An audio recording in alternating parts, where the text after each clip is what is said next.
Welcome to Insidious Inc. What would you do if the place you worked every night began watching you back? If something unseen was following your every step, mimicking your voice, your face, and even your life?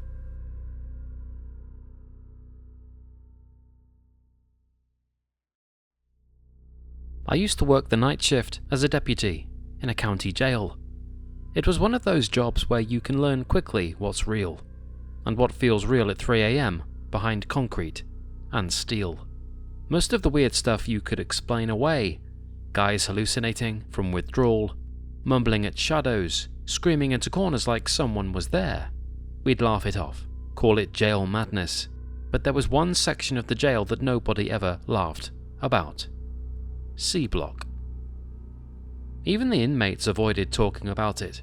Some refused to be housed there, even if it meant a longer stay in solitary. I didn't get it at first. It was just an older part of the jail left over from before renovations. Cramped cells, cold concrete, and lighting that looked like it hadn't been updated since the 1980s. The place smelled like rust and mold, and something faintly metallic that always lingered, no matter how much bleach we used. But the weirdest part was that C Block was always cold. Not just chilly, but cold. Like breath-fogging, finger-numbing cold, even in the summer. No airflow, no vents, just this heavy, dense cold that wrapped around you the second you walked past the gate. One night, sometime around 3:15 a.m., I got sent down to C Block for a visual check. The cameras had been acting up all week. Static flickering, even going black completely. That night, they'd cut out entirely in that section. I remember sighing, grabbing my flashlight and muttering, "Of course." The hallway was dead quiet. My boots echoed with every step. There was only one flickering bulb lighting the way, buzzing like it was on life support. I started checking the cells one by one. A few inmates were muttering to themselves. Some were out cold. The rest were empty. Then I reached cell 9, and I froze. Because there was someone standing there. Back to me, it was perfectly still, unmoving, tall and lanky, wearing what looked like one of our old-style prison uniforms, the kind we phased out years ago. His arms were slack at his sides, his head tilted just slightly like he was listening for something. I radioed in. "Control, I've got an unauthorized cell in cell 9. I didn't get any response. I stepped closer to the bars, gripping my flashlight tight. "Hey, turn around. You're not supposed to be here." No response still from him. I was about to reach for the keys when the light above me flickered violently, popping with a loud snap. I looked up instinctively, just for a second. Then by the time I looked back down, he was gone. The cell was completely empty. I stared with my heart hammering. I checked the lock, still engaged. The logbook showed no one had been placed in cell 9 for weeks. I backed out fast, trying to keep calm, and headed straight for the security office. When I pulled up the feed from earlier, I found nothing. It was static the whole time, no figure, no movement. The next night, the inmates started complaining. Some of them said they heard whistling in the dark. One guy said someone whispered, "Get out," right into his ear while he was trying to sleep.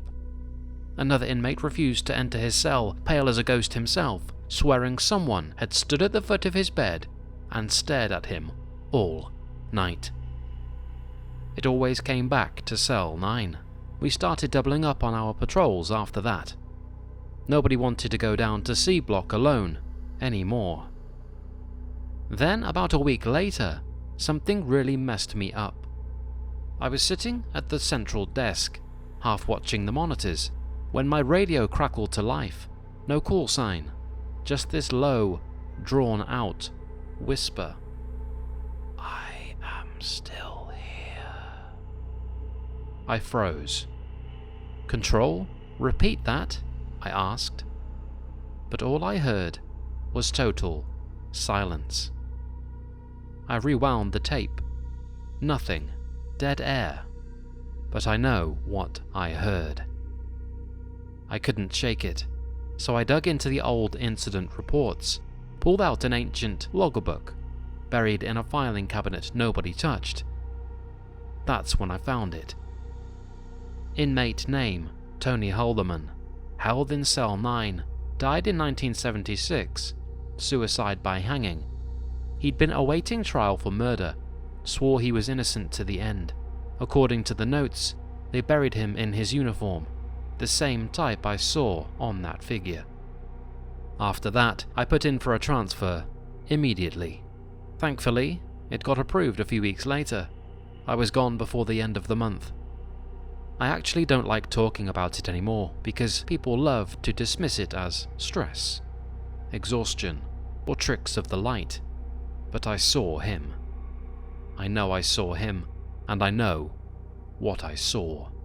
Some nights when my house gets too quiet, when my old work radio kicks on for no reason, I still hear that whisper.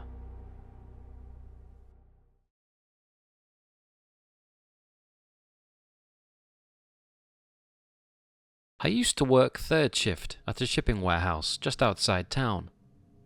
It was a massive place, cold, echoing with the hum of old machinery and lit by rows of flickering fluorescent lights that cast more shadows than they banished. Night after night, it was just me and two other guys, Mitch and Darren, clocking in to unload trucks and scan inventory. We each had our zones. Mine was usually the far corner, aisle 19 through 24, where the older shelves stood like rusted skeletons. That night started like any other. Mitch went out for his smoke break. Darren was by the docks, signing off on a late truck. I was alone with my scanner, working my way through a pallet of mislabeled boxes. That's when I heard footsteps behind me. It was very low, steady and heavy on the concrete. I turned immediately, expecting to see Darren, but the aisle was completely empty, just shelves and boxes stacked high. I waited for a moment, trying to listen past the silence, but there was nothing. I figured maybe the sound echoed weird off the shelves, or maybe I was just tired. So I shrugged it off and went back to scanning. A few minutes passed. Then I heard the footsteps again. But this time, it was faster, like someone pacing back and forth, just out of view. "Darren?" I called out, but I heard nothing. Then all of a sudden, I felt it. The pressure in the air is subtle at first, but growing, like the whole warehouse had taken a breath and was holding it. The temperature dropped, not by a few degrees, but drastically. My breath fogged in front of my face, and goosebumps crawled up my arms. I turned to head back toward the break room, and that's when I heard a whisper.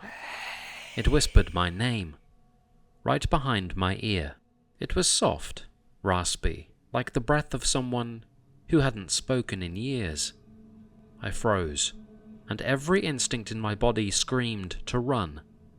But curiosity dragged my head around, and I saw it. A shadow. At the end of the aisle, just within the red glow of the emergency light, was a figure. It looked human, but wrong. Its limbs were too long, and it stood too still, like it didn't need to breathe. There were no features, no face, just a dense black outline darker than the darkness around it. And worse, it wasn't cast by anything. It was just blank. And by the time I blinked, it was gone. Suddenly my legs finally listened, and I bolted back through the aisles, almost knocking over a rolling cart, and slammed into the break room door. Mitch and Darren were already inside. Mitch looked pale, his cigarette shaking between his fingers. "You okay?" I asked, trying to keep my voice steady. He just nodded, slowly, and muttered, "Man, I thought I saw someone walk past the security gate." He was tall. Thought it was you, but... His voice faded out. We all sat in silence for the rest of the shift. None of us mentioned it again. 2 weeks later, Mitch turned in his badge without warning. Darren transferred to another location, and for me, I stayed. But I never went near aisle 19 alone again. And every night since then, I carry a little pouch of salt in my pocket, because some shadows don't come from the light. They come for you. Some say the night shift just plays tricks on your tired eyes. But how do you explain the ones who never sleep again? The ones who see themselves where they shouldn't be, or hear voices long after they've quit. Maybe the job doesn't end when the shift does. Or maybe something else clocks in with you. Thank you for watching. Make sure you like, comment, and click on the notification bell to always be notified when new videos drop, so you won't miss a thing. See you soon.